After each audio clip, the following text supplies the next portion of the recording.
I shot the sheriff, oh, but I did not shoot no deputy.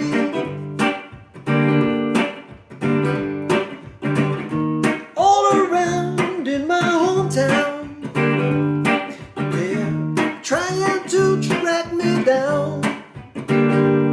They say they want to bring me in guilty for the killing of a deputy, for the life of a deputy. But I said,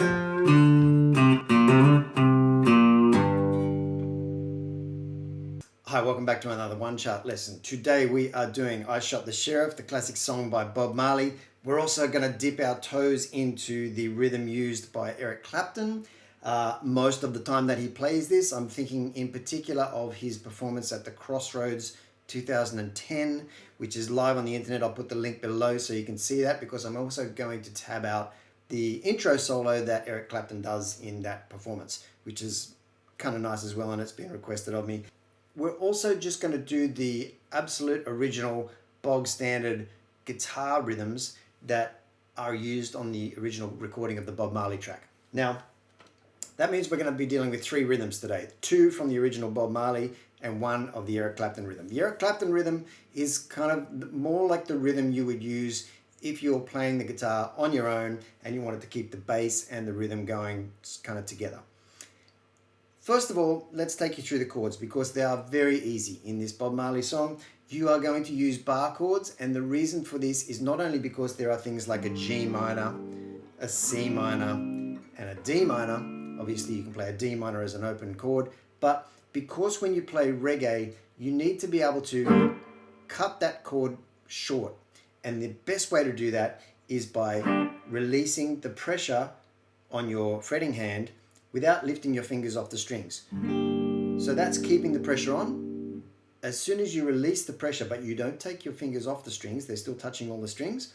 As soon as you release the pressure, the chord is cut short. So what you get is this kind of squeezing on of the chord as you strum. And then if you watch my left hand, it's squeezing on like that. Squeezing on and releasing.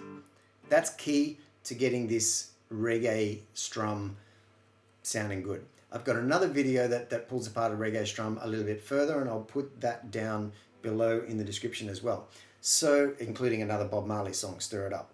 Now, as we do that, we're moving through G minor, C minor, and D minor. And there's another chord that we use, which is an E flat major. Now, these chords, the C minor and the D minor, I've also put on your chart a C minor 7 and a D minor 7, because in the Eric Clapton version, you'll see when he goes to the C minor, usually he plays it as a C minor 7, and the same with the D minor. So that's why they're there on your chart. You can pick and choose. It doesn't really matter whether you use the C minor or the C minor 7, or the D minor or the D minor 7, but they're there for you if you want them. Now, one of the differences between the Bob Marley version and the Eric Clapton Crossroads version is the fact that at the intro, Eric Clapton spent some time going from G minor to C minor 7, coming up to D minor 7 and back to C minor 7 and G minor 7. That's mapped out on your alternate chart, on the Eric Clapton version of the chart, but let's stick to the original version because it's kind of the most famous one and this one that everyone knows, and let's face it, it's Bob Marley, right? So we start with the chorus, and the chorus is that I shot the sheriff. So you do 1 bar of G minor followed by 1 bar of C minor, back to a bar of G minor, and followed by another bar of G minor. That 4-bar pattern repeats. That is your chorus, 8 bars, and then you move into what we know as the verse. So the verse is where we go up to the E flat, all around, down to D minor or D minor 7. In my hometown, to G minor, they're trying to track me down. Do that a total of 4 times. They say they want to bring me in guilty for the killing of a dear beauty. And then we do it a 5th time. For the life of a dear beauty. And I said, and here is where we do the iconic riff, which you can do down, what they do is play it down low here on the bass strings, but you can also play it up high, and I'll show you how in a second.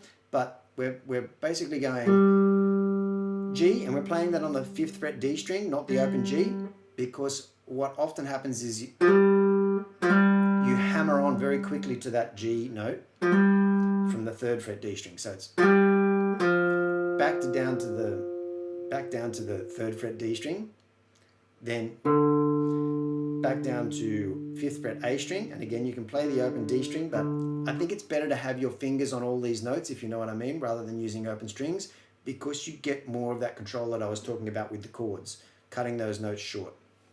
So again, 5, 3, 5 on A, down to 3 on A, then you go down to 1 on the A string, hammer on to 3, and slide up to 5, so it's, and you got to make sure to articulate all those notes. Back down to 3, back down to 1, and finish on the 3 on the E string. So all up.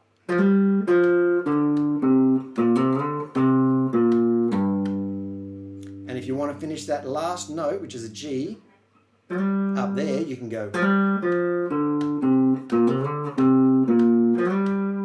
and slide back up to that note. If you want to play it an octave higher,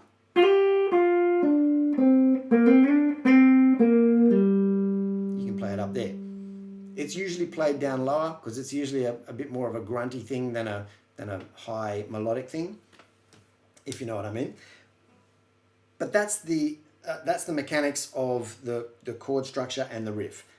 The only other little tricky thing with this song is after you do that riff, so the riff lasts for 2 bars, right? You go,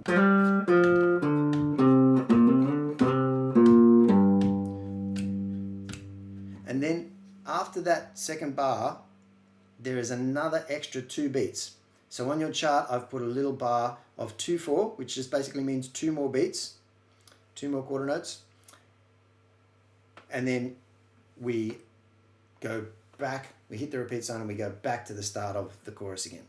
Okay, so I'll play through that last bit from the riff, so you'll hear it, and that noise you hear is my foot tapping.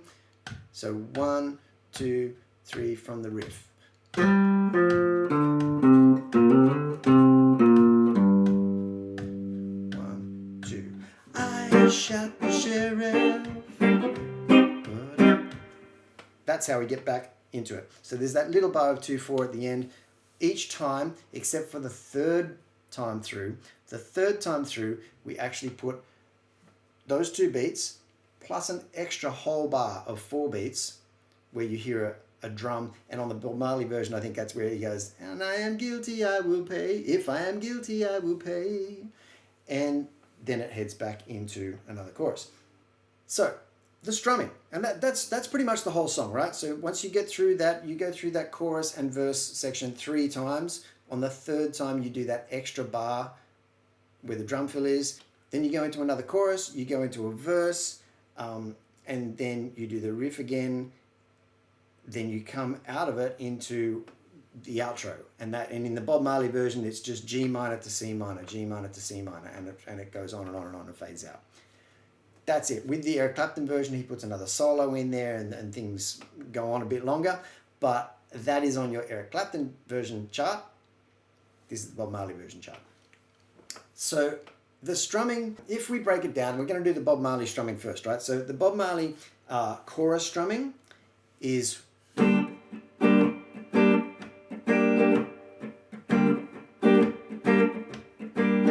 Now, the key to this strumming for both songs is to be able to do this 16th note pattern up and down, and it doesn't matter whether you use a pick or your fingers.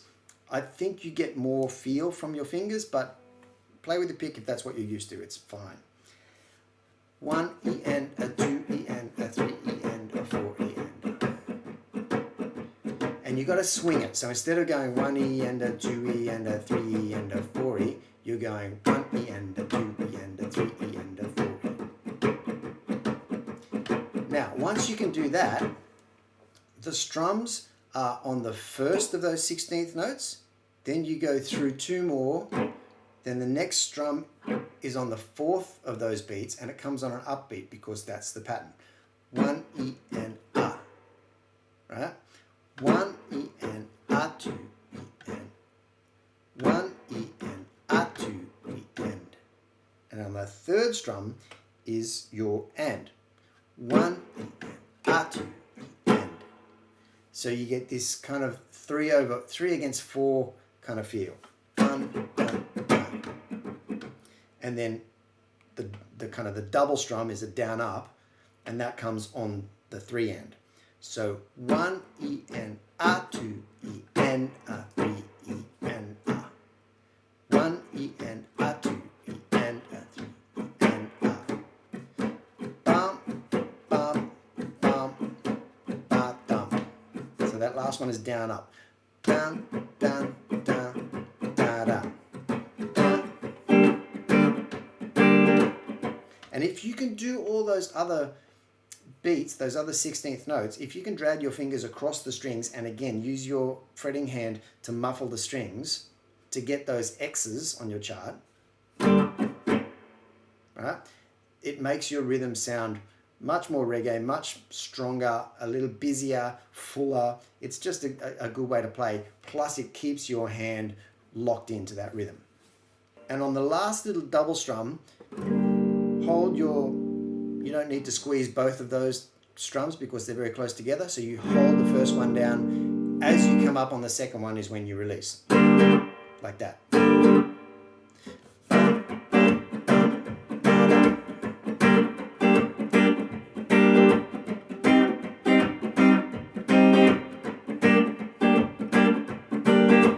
And you may find that not playing the lower strings kind of cleans that rhythm up a bit, but it all depends on your guitar tone and your sound and if you're playing with other people and so on and so forth. That is the chorus rhythm. The verse rhythm is, again, lots of these 16th note scratchy muffled strums, but now what you're doing is in a 1 E and A, you're doing the and A strums. So 1 E and A.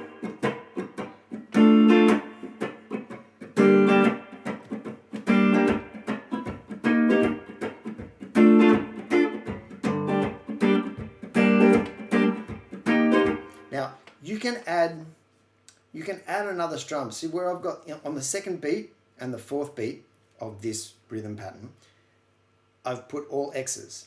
But you can actually put one more down strum in there on the and, on the kind of the middle beat, to kind of fill this rhythm out. They don't do it on the recording. So on the recording, if you listen closely to the guitar, it's this.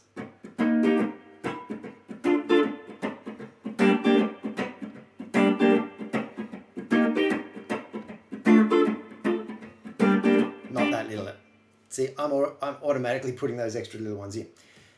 If you want to gussy up that rhythm a little bit, you can actually put that extra strum in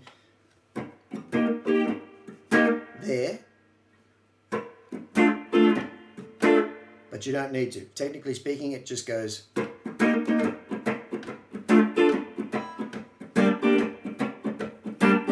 They're trying to track me down. Say they want to bring me in guilty for the killing of a deputy. I like to put a strum in there on the 2 and the 4 and, like this.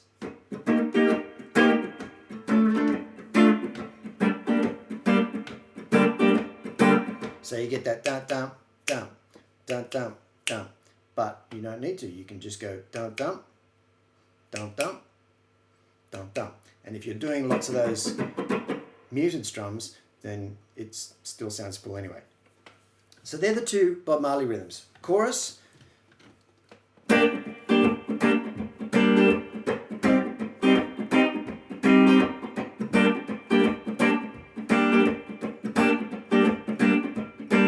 Verse.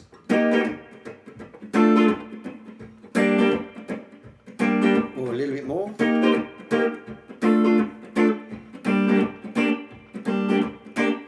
the two rhythms that work in that Bob Marley song, and they're on the original recording, which is on the Legend album, which is kind of the most popular, you know, greatest hits album of Bob Marley's that everyone knows. If you want to do a slightly different rhythm, which is like more like the Eric Clapton rhythm and more like the rhythm I was playing at the start of this video, which just kind of lets a solo guitarist fill things out a little bit more. This is where playing with your fingers comes in nice and handy, because you can use your thumb on the bass note and you can go pick the bass note with your thumb and then do one of those squeezed strums after it. Now, if you do the thumb bass note, that takes up the 1 E, and is your chord strum. 1 E and 1 E and and then again, like we just did in gussying up the verse rhythm on the Bob Marley version, you can add that extra strum on the 2 and the 3 and. So it sounds like this: 1 E and 2 E and 3 E and 4 E and 1 E and 2 E and 3 E and 4 E and. Bass chord, bass chord.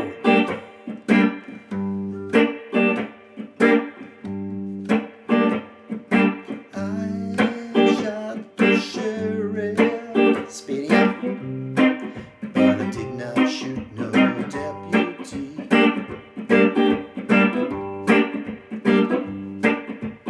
I shot the sheriff, but I did not shoot no deputy. And you can kind of do the same thing in the verse. All around in our hometown, they're trying to track me down. And you can put, this is the beautiful thing about that 16th note pattern, is that you can put as many little extra strums in, squeezing the chords on and off as you want. If you've got that going on throughout the song with your rhythm, pretty much anything you do is going to fall in that grid of timing and sound good. And you just need to decide what that is. Or you can stick to these patterns that I've mapped out here for you. If you listen to other versions and other people playing them, you might hear them doing slightly different things, but they are some basic rhythms that are going to make this song sound great for you. Thank you for watching. If you've got any questions, please let me know. I'm here to help, and we'll see you here next time.